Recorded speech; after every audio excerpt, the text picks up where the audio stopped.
It's locked.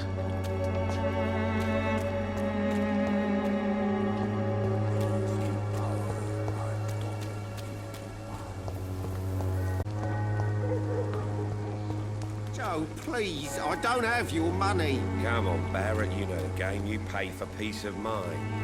Can't you just look the other way this week, Joe?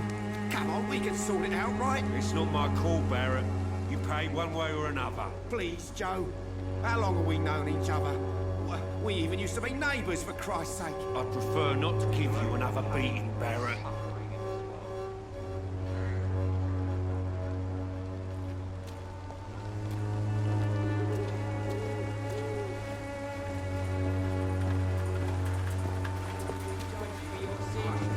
Even now, he judges your words and actions. Good evening, Doctor. Can I help you? I still have questions about that Darius fellow. I don't know much about the man. He's very cautious. Never goes out. Doesn't seem to have any friends or family. He never goes out. No. A few days ago, he unexpectedly did. I followed him, but it was just a ruse to keep me away from his house. Really? How do you know? He went to the nearest mailbox, but just before posting his letter, he ripped it up and threw it away. He has no relatives at all? No. Except for that strange man, a poet named Richard Nithercott, who sometimes comes by. Darius would never let him in. Where can I find this Mr. Nithercott? He spends most of his time lurking around Whitechapel, talking to himself or declaring verses. These days, you can usually find him behind the church. Goodbye, Mr. Darby. Farewell.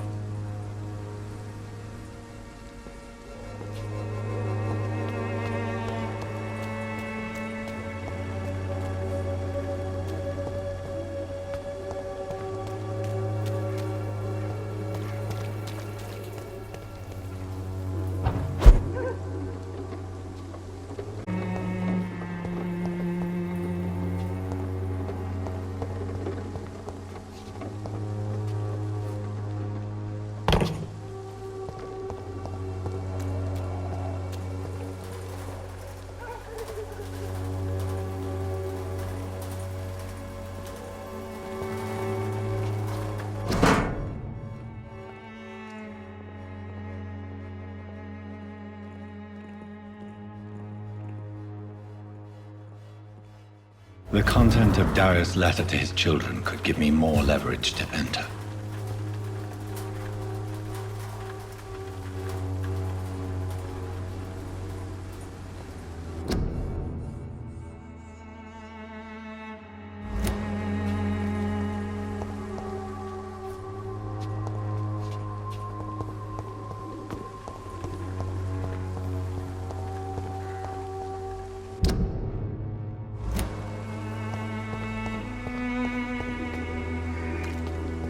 I cannot enter.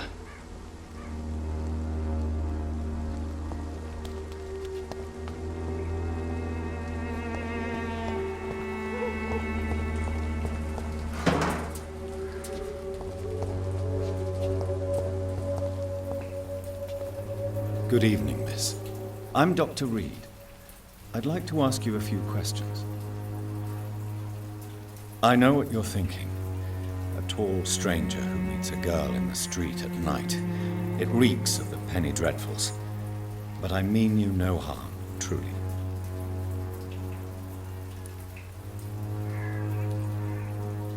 I know you understand what I'm saying.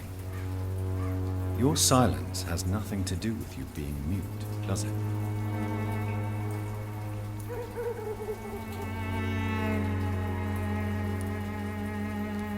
Very well. Goodbye, then.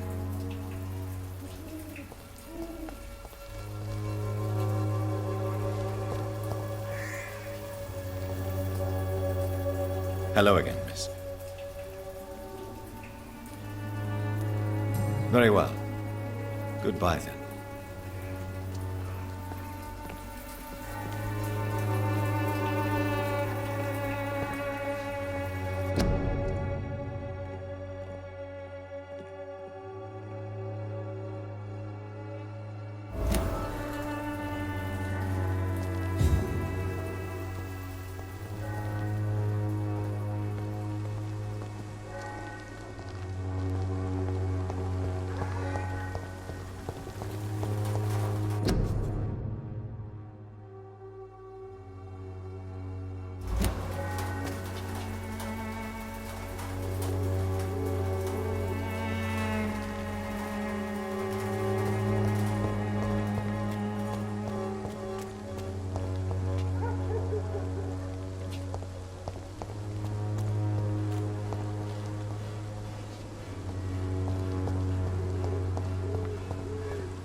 Don't be shy, handsome. What can Christina do for you? I'm not looking for what you're selling. But I'd like to ask you a few questions, if I may. I'm a doctor. Dr. Reed. All right then, but be quick. Though I usually get paid when I open my mouth.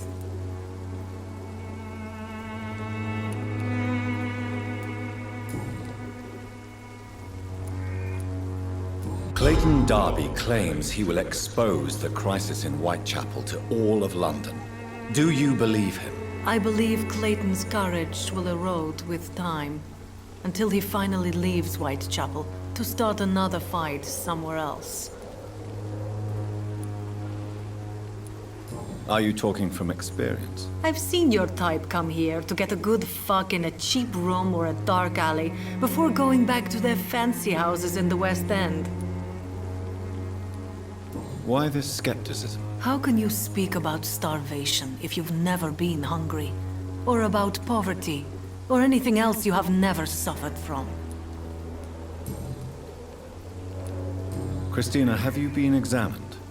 The epidemic is spreading fast in London, and you could be exposed. Or expose others. I don't like doctors or hospitals, but I don't like you asking questions.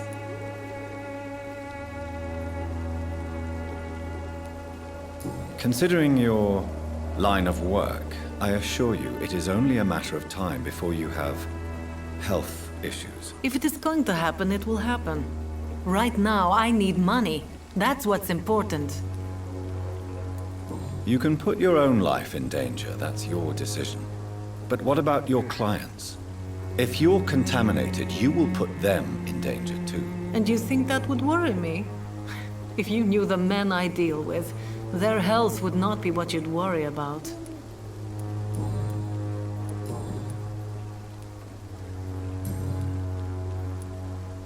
Tell me about yourself. Are you joking with me? People don't usually come to see me for conversation. I have no interest in your work. I am, however, curious as to what led you into this career. Short story. The war, exile, and England. This country is not especially welcoming. I've been refused many jobs because of where I am from. I had few options left.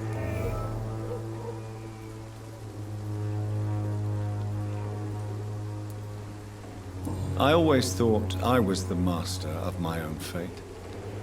But now I know we don't always have control over our lives. I don't judge you. You know, this money is not only for me. I have good reasons to need this money quickly, but it is not your concern, Doctor.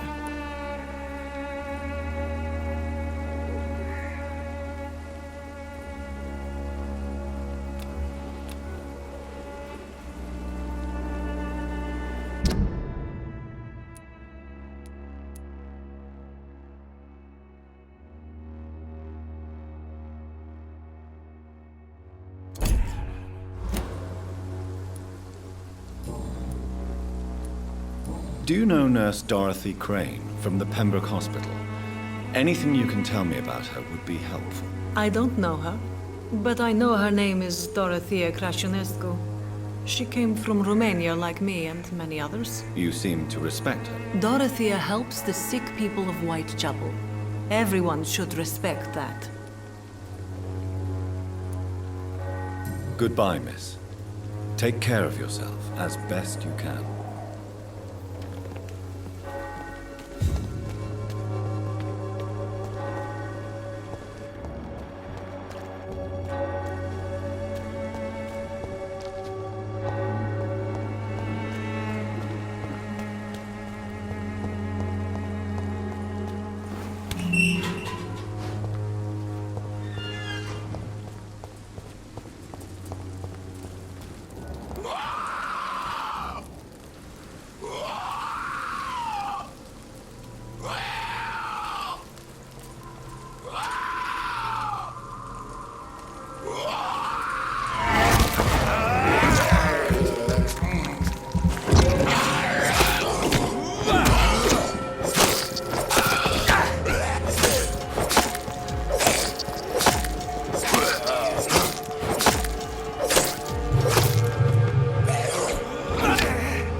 Good evening, sir.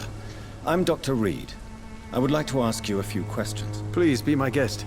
Although I may not be the best informant regarding this part of town, my words speak about that which the eyes cannot see. Really? Are you an artist of some kind? I'm a poet, sir. Richard Nethercott, at your service.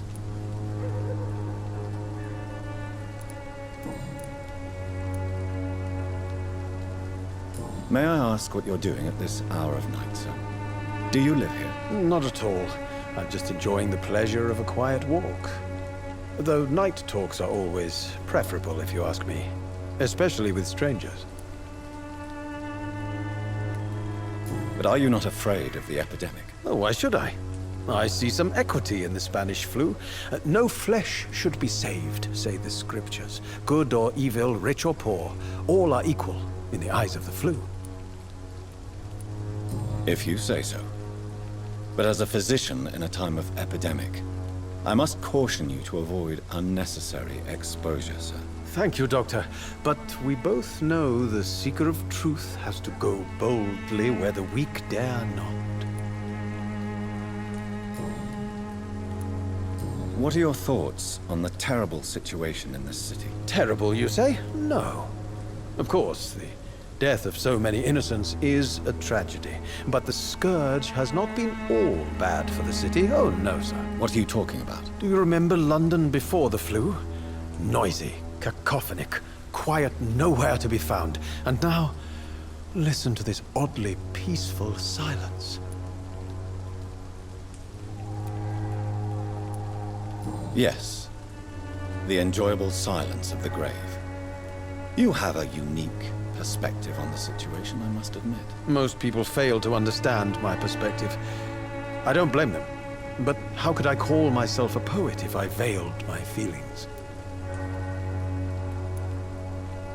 Are you aware that your life could be in danger in this part of town? But this is where I must be to feel the real beat of the city. I had to come, see it for myself, alone.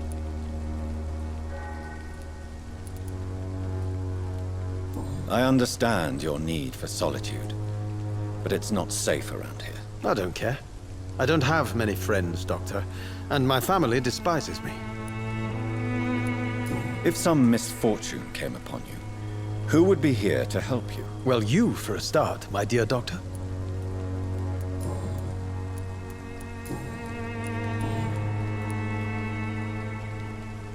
Tell me, Mr. Nethercott, why seek inspiration in Whitechapel? The place is not beautiful per se, but how to explain it? Stirring and challenging. Do you not think it a little morbid? On the contrary, sir. Whitechapel is full of life, full of beauty. Just like my dear muse, the wonderful Camellia. What can you tell me about Camellia? Not much. And that's the beauty of it. She can't speak, you know. She's a locked mystery who exhales kindness and sweetness.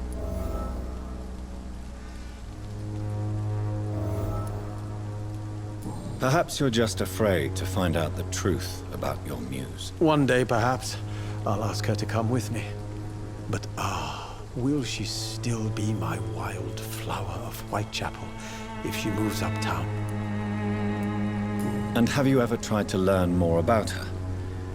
Where she lives, how she survives, whom she may know? Maybe I prefer she remains an enigma. Reality can be so dull, don't you think? In what way, exactly? The struggle by gaslight, the barren smiles and the arid hunger under the rain. If you say so. Such vibrant antagonism and vivid paradox, the stripped humanity raged across each street. Vivid, of course, yes. And what about the poignant distress? Oh yes, the poignant distress. You see what I mean, don't you? That's what I want to write about, and that's what Whitechapel is made of. Did you know the mute florist is a member of a secret society? No, I didn't. But I thank you for this information, sir. For it only enriches the mystery surrounding the precious Camellia. Are you not curious? Is there not more you wish to know? That girl has not an ounce of malice in her. Whatever she may be hiding, it's certain to be for the benefit of most, if not all. I fear you are a hopeless romantic, Mr. Nethercott. Guilty as charged, Dr. Reed.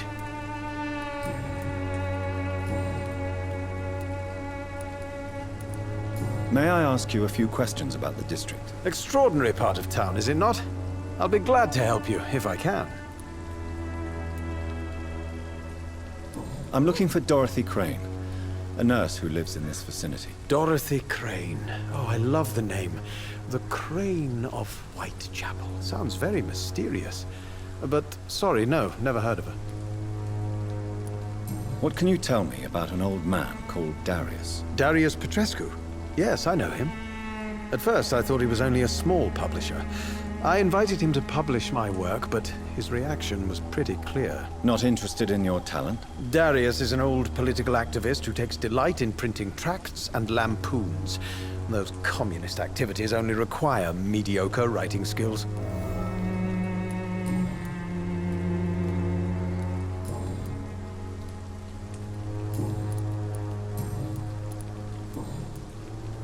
I'll leave you alone, sir. Darius is a bit less of a mystery now. It should not be that difficult to incite him to let me in. Oh, Camellia, the silent flower of Whitechapel. An angel made flesh, I tell you.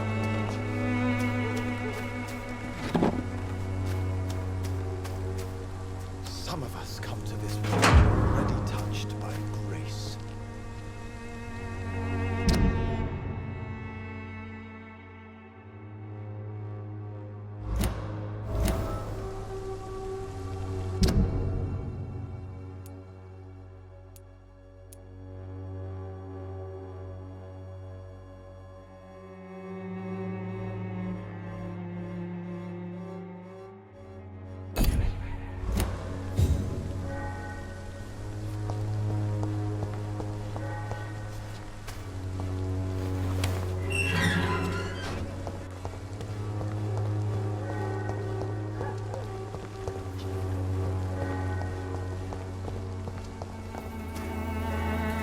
Hello again, miss.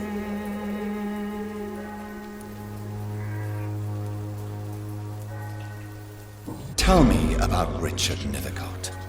I understand he is quite fond of you, Camellia. Camellia, I know you work for Dorothy Crane. Please tell me about her secret dispensary. A stubborn and mute comrade. Nurse Crane and Darius Petrescu have been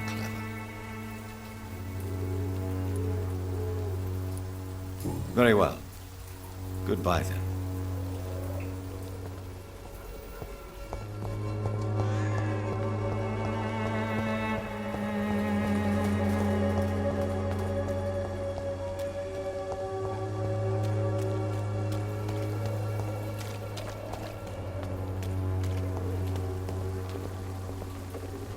Good evening, Christina. Change your mind, Mr. Reed? Goodbye, miss. Take care of yourself as best you can.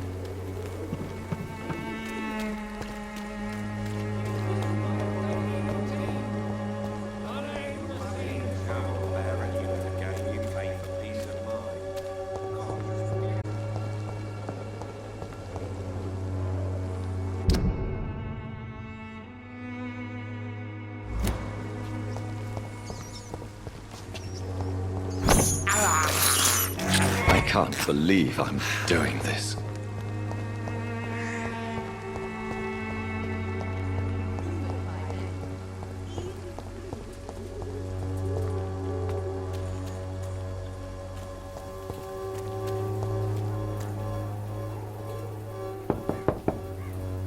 Mr. Petrescu, just 1 minute, please. You again. Go away.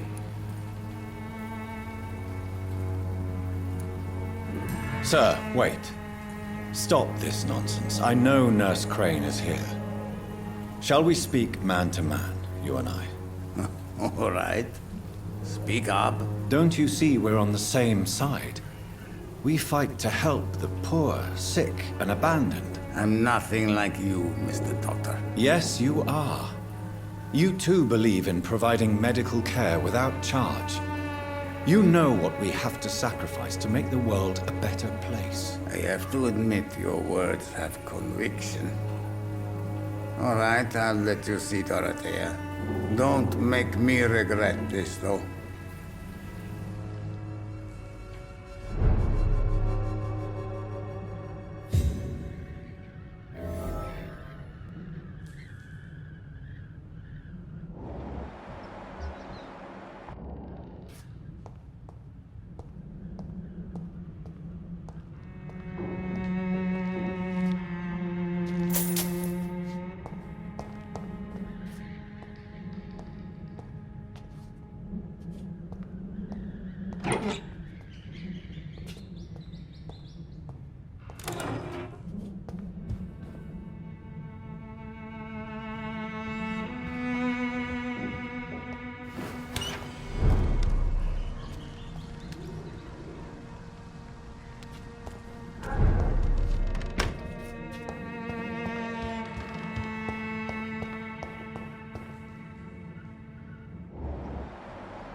If you want to talk to Dorothea, you must go across the courtyard and take the stairs. We've not been formally introduced. May I ask your name and occupation, sir? I am Darius Petrescu. I'm here to keep snitches and spies away from Dorothea. And I also run this little print shop.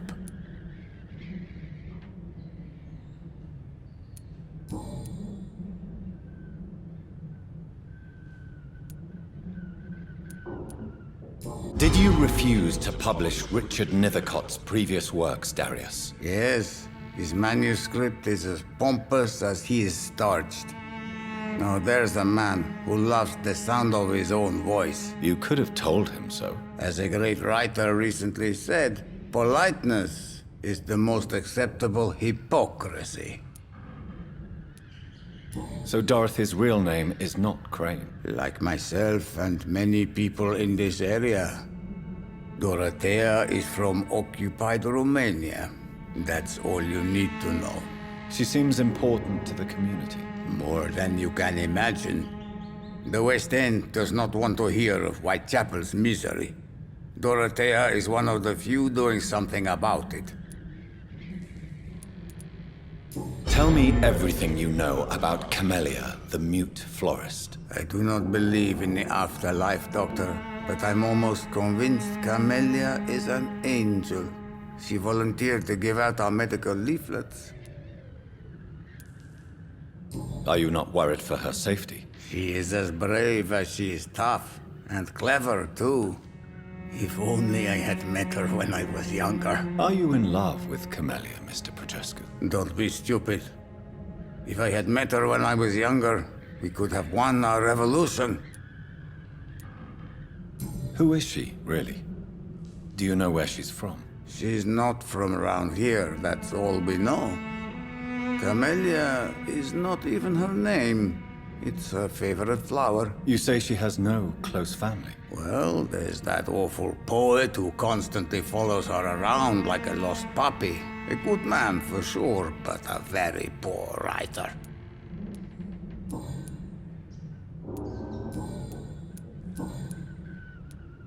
Do you have any family left, Mr. Petrescu? Children or grandchildren? Who knows? I have abandoned my people for so long, they might as well be dead. As dead as I am for them, I suppose. Don't be embarrassed, sir. If you must know, my own father disappeared many years ago, and I forgave him. It's quite awkward to talk about our families like this, but thank you, Dr. Reed.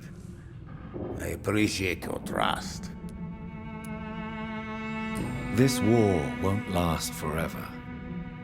Did you ever think of returning to your country now it's free? No.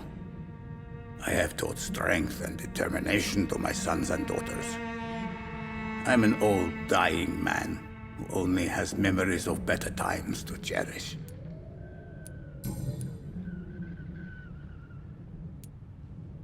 I know you fought for your country when it was occupied, Darius. Tell me more about it. I know my days are numbered, and I know I won't see my homeland again. But I fought for Romania all my life, and I will until my last breath. But Romania escaped the grasp of the Austro-Hungarian Empire. It's a free country again. It is not the country I fought for. My homeland is not appeased, Doctor. And I still see a dark future ahead for my people. How did you meet Nurse Crane, Darius? Why does she trust you? I'm her oldest friend in England. Dorothea and I share many ideas about this country and about the country we left. You mean occupied Romania, don't you? Even if not directly, I fought against your enemies. Really? Then perhaps you have more in common with Dorothea than meets the eye, Dr. Reed. Goodbye, Mr. Petrescu.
Can you hear my voice?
What do we have here, nurse? Patient Razvan Vasily. High fever running on 3 days. Complaints of dizziness, muscle aches, and head pain. Diagnosed with influenza. Treatment? Aspirin and salicin for the fever and discomfort. Liquids for dehydration, but he's having trouble keeping even water down. Thank you, nurse. Anything else I should know? He did lose consciousness this morning, but he's never had convulsions like these. He's not convulsing, he's choking. He's not getting any air. Scalpel! Hand me that scalpel! What can I do, Doctor?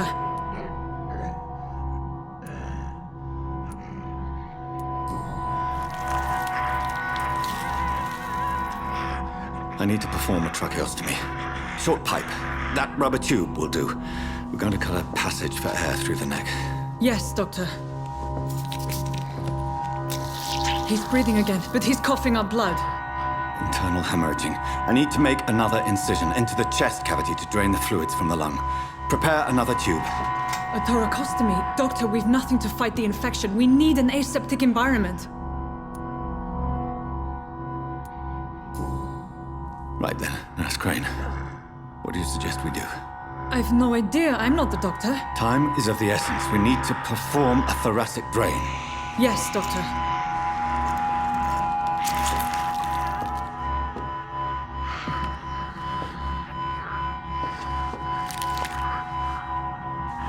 He's still bleeding, Doctor. I'm losing his pulse. The drain must have punctured the intercostal artery. There's too much blood. Are you all right, Doctor? I can't see.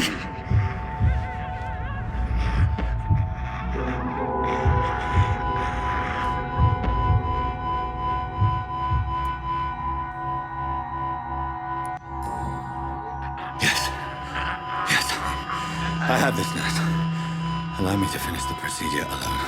I need the room. I'd prefer to stay and see this through. This is my patient, Doctor. I have needle and thread for stitching the wound.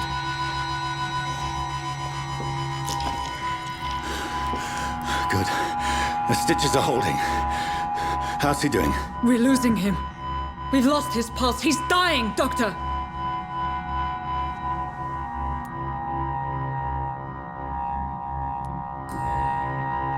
Cardiac massage, now. Cardiac... What? Are you making this up as you go along?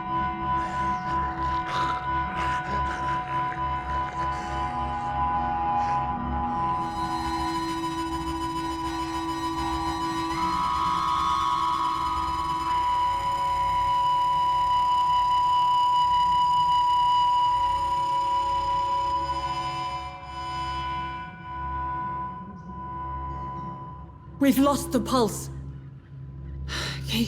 He's gone, Doctor. Nurse, we did everything we could. Truly? Everything you could. Is that how you'll report this in your log? Is this how the war went? Piling up one poor corpse beside the next? This was not an influenza-induced seizure. I've never seen symptoms like these on the continent. Neither have I. But the previous symptoms leading up to this attack were the same, indistinguishable from the epidemic. No. There was something more vile in these reactions. Something primitive. There have been numerous reports of mental breakdowns caused by the fever that accompanies the flu itself, Doctor. Yes, but... I'd best take some samples of the blood for analysis.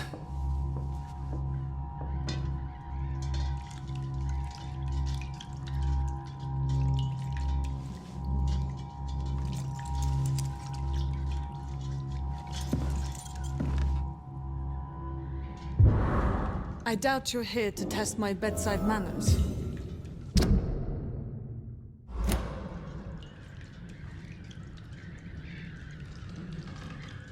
To what do I owe this courtesy? I suspect it was more than intuition alone that led you to us. So, how might I be of service, Dr. Reed?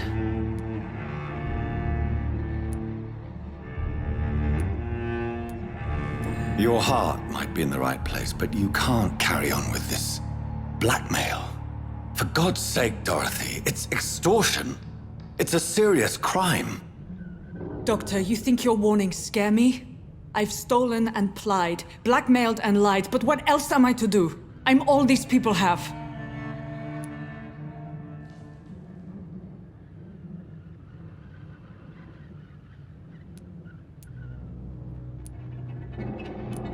Dr. Swansea is a sensible and honest man. He wouldn't have refused your friend's care at Pembroke. It's easy for you to say, Doctor. These people cannot go to the police, nor to the hospital. They don't even speak English. They depend on me for everything. But why Lady Ashbury? Why her, of all people? She's pristine and proper, all right. But that she-wolf in sheep's clothing murders the poor for sport. I have her where she belongs, and I'll milk her for all she's got. You've convinced me of the sincerity of your actions and their noble justifications. But all the same, blackmail is a crime, and it will stop, Nurse Crane. So, are you going to turn me over to the authorities?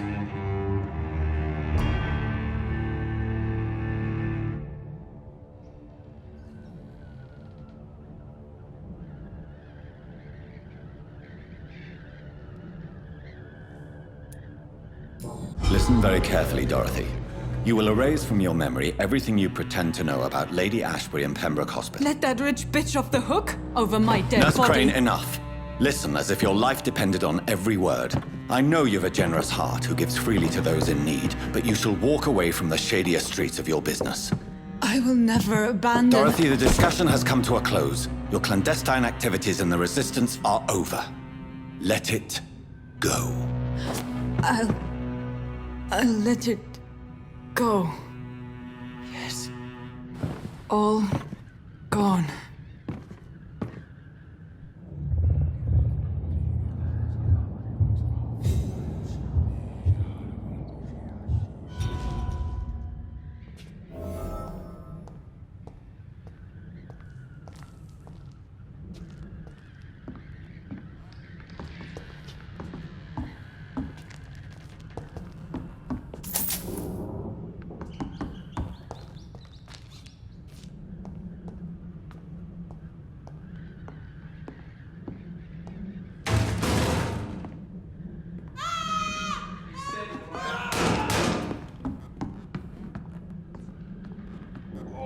This one stinks already.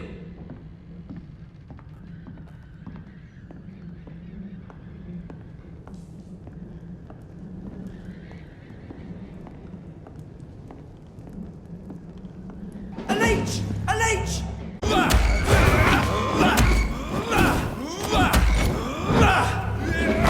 Christ!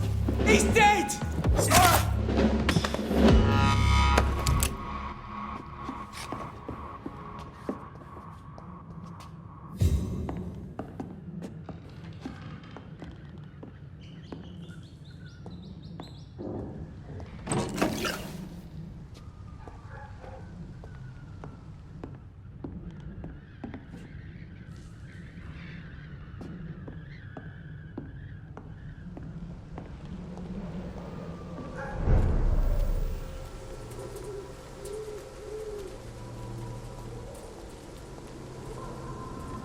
Look lively! It's on to us!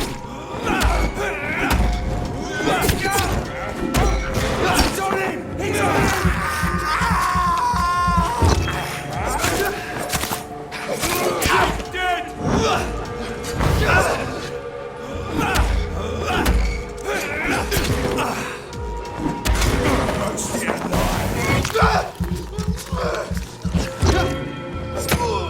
Fuck his boss!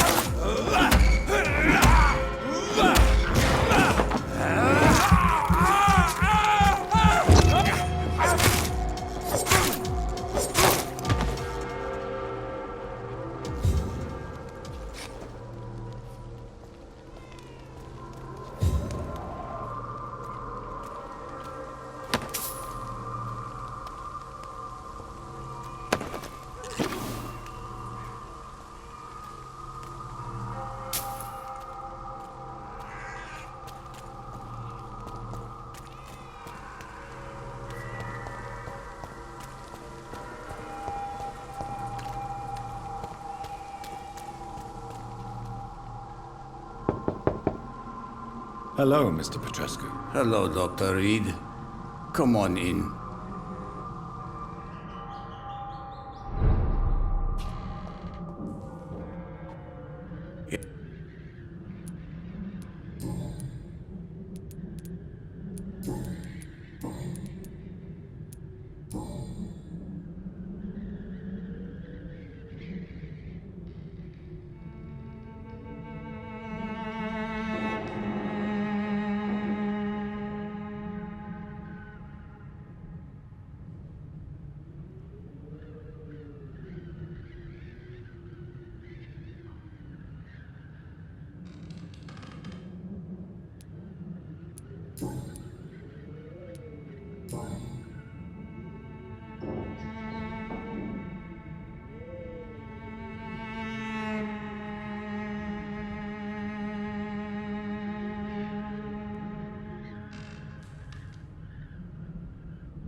Goodbye, Mr. Petrescu.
Human blood. Whoever left these marks did so deliberately.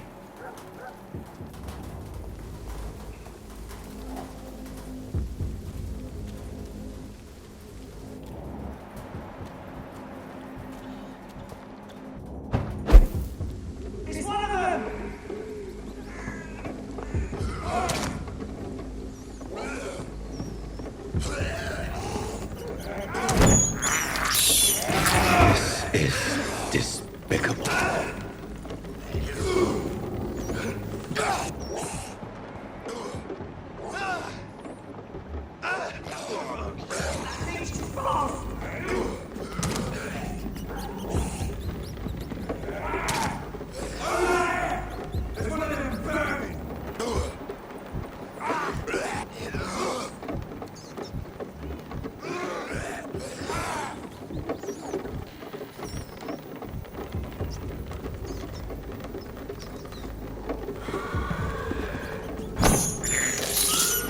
I can't believe I'm doing this.